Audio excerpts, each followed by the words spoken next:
gobernaban por derecho divino, o eso afirmaban. Sus figuras, ungidas por los dioses, se erigían como pilares del cosmos, intermediarios sagrados entre el cielo y la tierra, pero detrás de cada corona de oro y cada templo de mármol, bajo la superficie pulida de la historia que nos han contado, latía algo más oscuro, un pulso rítmico y siniestro que exigía un tributo terrible. Los antiguos reyes no solo rezaban a sus dioses, los alimentaban, en las entrañas de la tierra, en cámaras ocultas bajo palacios y sigurats, lejos de la vista del pueblo, se representaba el verdadero drama del poder. Eran rituales oficiados, entre susurros y gritos ahogados, donde la sangre, el fluido sagrado de la vida, se derramaba no solo para obtener el favor divino, sino para la supervivencia misma del reino. Estas no eran simples ofrendas de incienso y oro, eran pactos primordiales, sellados con la vida misma. Eran transacciones desesperadas con entidades cuya sed no conocía límites. Y si el surgimiento de los grandes imperios, desde las selvas de Mesoamérica hasta los desiertos fértiles de Mesopotamia, no se construyó únicamente sobre la estrategia militar o la brillantez arquitectónica, y si su verdadero cimiento fuera una corriente subterránea de sacrificios, realizados en la negrura de la noche, a seres que demandaban mucho más que devoción, seres que, desde nuestra perspectiva moderna, no dudaríamos en llamar demoníacos. Acompáñenos, en este viaje a las profundidades de la historia prohibida, donde los altares estaban manchados de rojo y el poder de un rey se medía por la magnitud de su sacrificio. Quédense hasta el final, pues la revelación que les espera teje un hilo invisible pero inquebrantable entre aquellos antiguos altares y los cimientos mismos del poder en nuestro mundo moderno. La sangre, como descubrirán, nunca deja de hablar. Para comprender la aterradora lógica del sacrificio real, primero debemos despojarnos de nuestra sensibilidad contemporánea y adentrarnos en la cosmovisión del hombre antiguo. Para ellos, el universo no era un mecanismo impersonal regido por leyes físicas, sino un campo de batalla constante entre fuerzas divinas, un organismo vivo y perpetuamente hambriento. Los dioses, en su inmenso poder,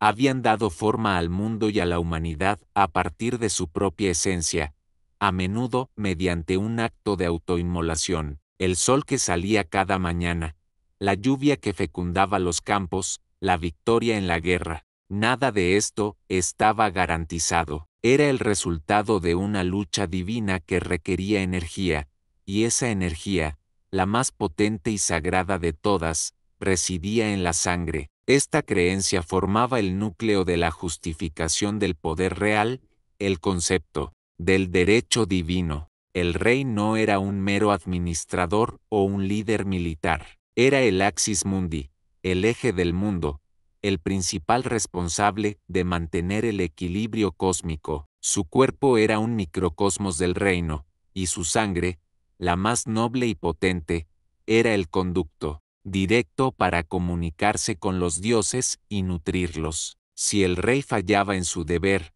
si los dioses se debilitaban por el hambre, el cosmos se desmoronaría, las cosechas se secarían, las plagas devastarían las ciudades, los enemigos prevalecerían, y el sol mismo podría negarse a salir.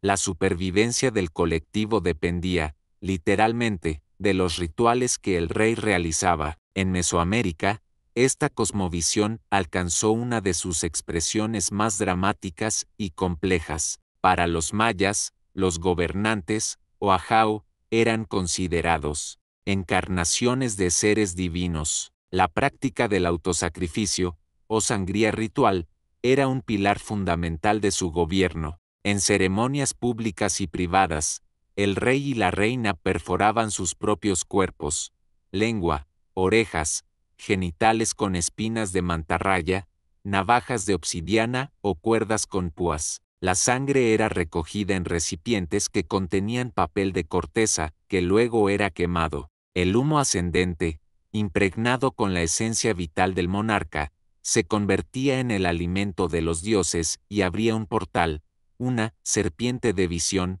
a través de la cual los ancestros y las deidades podían manifestarse y ofrecer su guía. Inscripciones en estelas y dinteles, como los de Yaxchilán, no ocultan estas prácticas, al contrario, las glorifican, mostrando a reyes como Escudo Jaguar II y a su esposa, la señora Kaabalxoc, en pleno acto ritual, validando su poder, a través de su dolor y su sangre. Los aztecas, o mexicas, llevaron esta lógica a una escala imperial. Su mito de la creación relataba cómo los dioses se habían sacrificado en Teotihuacán para poner en movimiento al sol, el quinto sol. Este acto primordial establecía una deuda cósmica ineludible. La humanidad, y en particular el imperio azteca, tenía la sagrada misión de mantener el sol vivo a través del Tlaxcaltilistli, el alimento de los dioses. El Huey Tlatoani, el gran gobernante, era el principal responsable de saldar esta deuda. Si bien el autosacrificio real también era practicado, el imperio azteca es tristemente célebre por la magnitud de sus sacrificios humanos. Las guerras, floridas Xochi y Tl, no eran principalmente para la conquista territorial, sino para la captura de guerreros enemigos destinados al altar. En la cima del templo mayor de Tenochtitlán, dedicado a Huitzilopochtli, dios de la guerra, y el sol, y a Tlaloc, dios de la lluvia, se realizaban ceremonias masivas. A las víctimas se les extraía el corazón aún palpitante con un cuchillo de pedernal, ofreciéndolo a los dioses mientras sus cuerpos eran arrojados por las escalinatas del templo. Estos no eran actos de simple crueldad, sino representaciones teatrales del mito cósmico, una reafirmación brutal del poder del Tlatoani como garante de la existencia misma. En el creciente fértil, la cuna de la civilización, encontramos ecos de estas prácticas. En la antigua Mesopotamia, aunque el sacrificio humano a gran escala parece haber sido menos común en épocas posteriores, las tumbas reales de Ur-C, 2600 alto, calle, revelan una práctica aterradora conocida como sacrificio de séquito. Cuando un rey o una reina moría, docenas de sus sirvientes, guardias y cortesanos, eran sacrificados y enterrados con ellos, presumiblemente para continuar sirviéndoles en el más allá. La disposición ordenada de los cuerpos, junto a copas, que pudieron contener veneno o un narcótico, sugiere un ritual altamente orquestado, una demostración definitiva del poder del monarca que se extendía más allá de la vida. Los dioses mesopotámicos, como Inanna, Istar, eran a menudo caprichosos y exigentes, y los gobernantes vivían en un estado de constante apaciguamiento, donde los cimientos de sus zigurats bien podrían haber estado consagrados con sangre. Incluso, en Egipto, una civilización que a menudo asociamos con una visión más ordenada de la divinidad, la evidencia de sacrificios humanos rituales existe, especialmente en los albores de su historia. Durante la primera dinastía c. 3100 alto, calle, en lugares como Abidos, se han encontrado tumbas subsidiarias alrededor de los recintos funerarios de los primeros faraones, conteniendo los restos de sirvientes sacrificados. Aunque esta práctica fue reemplazada más tarde por el uso de figurillas sapti que servirían al difunto mágicamente, demuestra que en la concepción original de la monarquía divina, el poder del faraón para disponer de la vida de sus súbditos era absoluto, tanto en este mundo como en el siguiente. Más al oeste, en las costas del Mediterráneo, los fenicios y sus descendientes, los cartagineses, practicaban una forma de sacrificio que horrorizaba a sus contemporáneos griegos y romanos, el sacrificio de niños. En momentos de grave crisis nacional, una hambruna, una derrota militar inminente, las familias nobles ofrecían a sus propios hijos al dios Baal-Ammon, identificado por los romanos con Crono, Saturno. En lugares sagrados conocidos como Tophet, se han descubierto miles de urnas que contienen los restos incinerados de infantes y niños pequeños. Relatos de autores clásicos como Diodoro Sículo describen estatuas de bronce del dios con los brazos extendidos, sobre los cuales se colocaba al niño, que luego rodaba hacia un foso ardiente. Para la élite gobernante de Cartago, este acto supremo de renunciación, el sacrificio de su propia descendencia, era la forma más desesperada y potente de aplacar la ira de los dioses y asegurar la supervivencia del Estado. En todas estas culturas, separadas por miles de kilómetros y siglos, emerge un patrón ineludible: el derecho a gobernar no era un mandato popular, sino un pacto de sangre. El rey era a la vez el pastor de su pueblo y el principal proveedor de sus dioses. Su corona no solo estaba forjada en oro, sino también templada en la sangre de sus enemigos, de su pueblo y, a veces, de sí mismo y de su propia familia. Adentrémonos ahora en el corazón mismo de la oscuridad, en el Sancta Sanctorum del poder antiguo. ¿Cómo se desarrollaban exactamente estos rituales? ¿Qué simbolizaban y a qué tipo de entidades se dirigían realmente? La imaginería popular, alimentada por la propaganda de los conquistadores y la ficción, a menudo pinta un cuadro de sadismo caótico. La realidad, sin embargo, era mucho más estructurada, simbólica y, por ello, aún más escalofriante. El escenario del sacrificio. Estos no eran actos realizados a la ligera en medio de la plaza pública. A menudo, los rituales más potentes tenían lugar en espacios liminales, lugares que conectaban el mundo físico con el reino de lo sobrenatural. Las cimas de las pirámides, como el Templo Mayor, eran montañas sagradas, artificiales que acercaban al sacerdote y a la víctima al cielo. Las cuevas y cenotes, considerados por los mayas como entradas al inframundo, Xibalbá, servían como portales directos al otro lado. En Mesopotamia y Egipto, las cámaras más profundas de los templos y las tumbas, espacios de oscuridad perpetua, eran el escenario de ceremonias secretas reservadas a una élite sacerdotal y real. La elección del lugar era crucial, era un acto de ingeniería espiritual, diseñado para maximizar la eficacia del ritual y concentrar la energía liberada. La víctima, un vaso sagrado.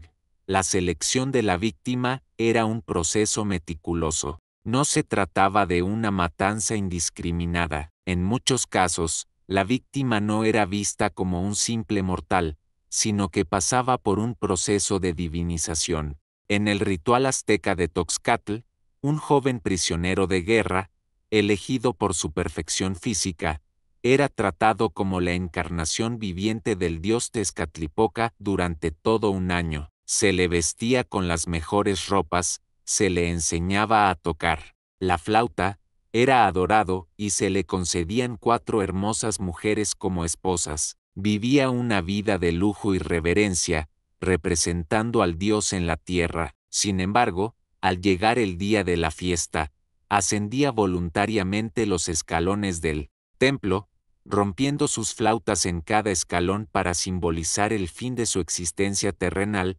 antes de someterse al cuchillo del sacrificio. En este acto, no moría un hombre, sino que el dios regresaba al plano espiritual, renovado por la energía vital liberada. Los niños eran considerados víctimas especialmente potentes en muchas culturas. Su pureza, su llanto, asociado en algunas culturas andinas y mesoamericanas con la lluvia y su cercanía al momento de la creación los convertían en ofrendas de un valor incalculable para dioses como Tlaloc. Las vírgenes, como en el famoso, aunque a menudo mitificado caso del cenote sagrado de Chichén Itzá, representaban una pureza intacta, una energía vital no gastada que era entregada por completo a la deidad. Los guerreros capturados, por otro lado, ofrecían su tonalli, energía vital, y su furia marcial a dioses como Huitzilopochtli. Cada víctima era un código, un mensaje específico para un dios concreto. La sangre, el elixir cósmico, el simbolismo de la sangre es universal. Es vida, es alma, es linaje. En el contexto ritual, la sangre derramada era el chalchihuatl, el agua preciosa de los aztecas. Era la única sustancia capaz de nutrir a los dioses, de devolverles la energía que gastaban manteniendo el orden del universo. El método de extracción era simbólicamente importante. La extracción del corazón era la ofrenda más directa y potente. La decapitación, como se ve en los relieves del juego de pelota mesoamericano, se asociaba con la fertilidad, comparando la cabeza cortada con una mazorca de maíz de la que brotaría nueva vida, a menudo representada por serpientes de sangre. El flechamiento ritual, como el dedicado al dios Xipetotec, donde la sangre de la víctima regaba la tierra, era una súplica directa por la fertilidad agrícola. El ahogamiento en cenotes era una entrega total a las deidades del inframundo acuático. Cada gota era un pago, una inversión en la economía cósmica. Los dioses demoníacos, entidades de pacto y poder. El término demonio es anacrónico y judeocristiano, pero si lo despojamos de su bagaje cultural específico y lo entendemos como una entidad sobrenatural poderosa, no necesariamente benévola, que exige un precio terrible por su favor, entonces la descripción encaja perfectamente. Pensemos en Tezcatlipoca, el espejo humeante de los aztecas. No era un dios del amor y la compasión, era el dios de la noche, la hechicería, el destino, el cambio y el conflicto. Era caprichoso e impredecible. Su poder era inmenso, pero su favor era volátil. Para los reyes y hechiceros que buscaban manipular el poder, Tezcatlipoca era la fuente principal, pero el pacto con él era peligroso y exigía los sacrificios más elaborados. Alimentar a Tezcatlipoca no era un acto de amor, sino una negociación desesperada para mantener a raya el caos que él mismo personificaba. Consideremos a Baal-Ammon, el señor del altar de incienso de Cartago. Su apetito por el sacrificio de niños lo convierte, desde nuestra óptica, en una figura innegablemente monstruosa. Para un rey cartaginés acorralado por el avance de un ejército romano, este dios no era un Padre celestial amoroso, sino una fuerza primordial y aterradora, cuya ira solo podía ser aplacada con el bien más preciado, la propia semilla del rey, su futuro. Este era el precio del poder y la supervivencia, un trato fáustico a nivel estatal. Incluso diosas de la fertilidad como la azteca Tosi, nuestra abuela, exigían un tributo sangriento. En su festival, una mujer era sacrificada, desollada,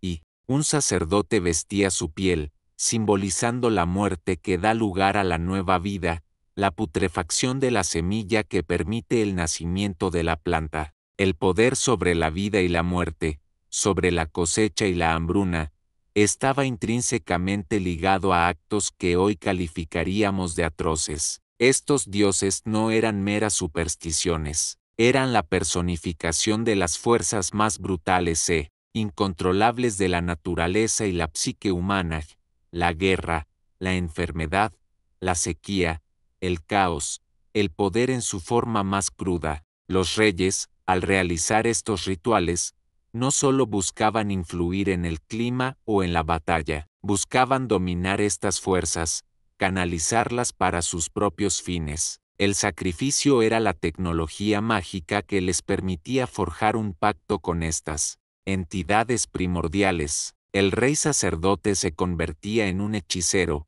un maestro de ritos que, a través de cámaras secretas y altares ensangrentados, negociaba el destino de su imperio, ofreciendo la vida de otros para asegurar y expandir su propio poder. La corona, en esencia, Era un círculo de poder forjado en el fuego de estos pactos demoníacos. Podríamos sentirnos tentados a relegar estos relatos a los anales de un pasado bárbaro y distante, a consolarnos pensando que hemos evolucionado. Más allá de tales horrores, sería un error reconfortante, pero peligrosamente ingenuo. La forma ha cambiado, pero la esencia del pacto de poder a través del sacrificio perdura, resonando en los pasillos del poder contemporáneo de maneras sutiles y, a veces, no tan sutiles. El hilo que conecta el altar de Huitzilopochtli con los centros financieros y políticos del siglo XXI es real, aunque esté tejido con metáforas y abstracciones en lugar de sangre literal. El primer eco es la retórica del sacrificio. Pensemos en cuántas veces los líderes políticos y económicos modernos invocan esta palabra. Se nos pide que aceptemos sacrificios por el bien de la economía, que soportemos la austeridad para aplacar a los dioses del mercado. Se justifican recortes en servicios sociales, pensiones y salarios como una ofrenda necesaria en el altar del crecimiento fiscal o la estabilidad financiera. En este discurso, la población general se convierte en la ofrenda anónima, y el bien mayor, un concepto tan abstracto y divino como el favor de Tezcatlipoca, es el supuesto beneficiario. Al igual que el rey antiguo, una élite gobernante decide quién debe sacrificarse para mantener el orden cósmico del sistema actual. El sacerdote ya no lleva un cuchillo de obsidiana, sino que blande hojas de cálculo y políticas económicas, pero el resultado, la transferencia de bienestar, de muchos a unos pocos para mantener una estructura de poder, es inquietantemente similar. El segundo eco es la deshumanización de la víctima. Para que el sacrificio sea aceptable, la víctima debe ser despojada de su humanidad. El prisionero de guerra azteca era un bárbaro. El niño cartaginés era una ofrenda anónima a un dios. Hoy, las víctimas de las guerras económicas o de los conflictos por recursos son a menudo reducidas a estadísticas, a daños colaterales, a cifras en un informe. Las corporaciones y los estados pueden justificar la devastación medioambiental en tierras lejanas o la explotación de mano de obra barata porque las víctimas están fuera de nuestra vista y de nuestra conciencia, separadas por fronteras geográficas y culturales. Se convierten en abstracciones, sacrificadas en el altar de la ganancia y el interés nacional. El ritual se ha vuelto burocrático, pero el sacrificio sigue siendo real. El tercer y más profundo eco reside en el secreto y la naturaleza de los pactos de poder. Los rituales más potentes de los reyes antiguos se realizaban en secreto, accesibles solo para la élite iniciada. Este secretismo no solo protegía el conocimiento sagrado, sino que también reforzaba la jerarquía. El poder se derivaba de saber algo que el resto no sabía, de participar en actos que el pueblo no podía presenciar. ¿No vemos un paralelismo en el mundo de hoy? Las decisiones que verdaderamente moldean nuestro mundo a menudo se toman a puerta cerrada, en consejos de administración, en reuniones de bancos centrales, en cumbres exclusivas donde se forjan pactos que afectan a miles de millones de personas. Las sociedades secretas y los grupos de élite, ya sea en la realidad o en la teoría de la conspiración, capturan nuestra imaginación precisamente porque encarnan este principio arcaico, que el verdadero poder opera en la sombra, forjando lealtades y agendas lejos del escrutinio público, a menudo a través de sus propios rituales de iniciación y confianza. El altar antiguo ha sido reemplazado por la mesa de juntas, la Cámara del Parlamento, la Bolsa de Valores. Los dioses demoníacos ya no tienen nombres como Baal o Huitzilopochtli, sino que se llaman beneficio trimestral, hegemonía geopolítica, estabilidad del mercado. Son entidades abstractas pero inmensamente poderosas, que exigen una devoción total y sacrificios constantes para ser apaciguadas. La lección final que nos grita la sangre de aquellos altares es una advertencia intemporal. El poder, en su forma más pura, siempre exige un sacrificio. Los que lo ostentan a menudo convencen a otros de que ese sacrificio es necesario, noble y por un bien mayor. Pero debemos preguntarnos, ¿cómo quizás nunca se atrevieron a hacer los súbditos de aquellos reyes antiguos? El sacrificio realmente alimenta a los dioses y mantiene el orden del universo, o simplemente alimenta el poder insaciable de aquellos que se han erigido como sus sumos sacerdotes. La sangre derramada en el pasado no se ha secado del todo, se ha filtrado en los cimientos de nuestro propio mundo, y su eco silencioso nos insta a mirar más allá de la fachada del poder y a cuestionar siempre en el altar de quién y para qué se nos pide hoy nuestro sacrificio.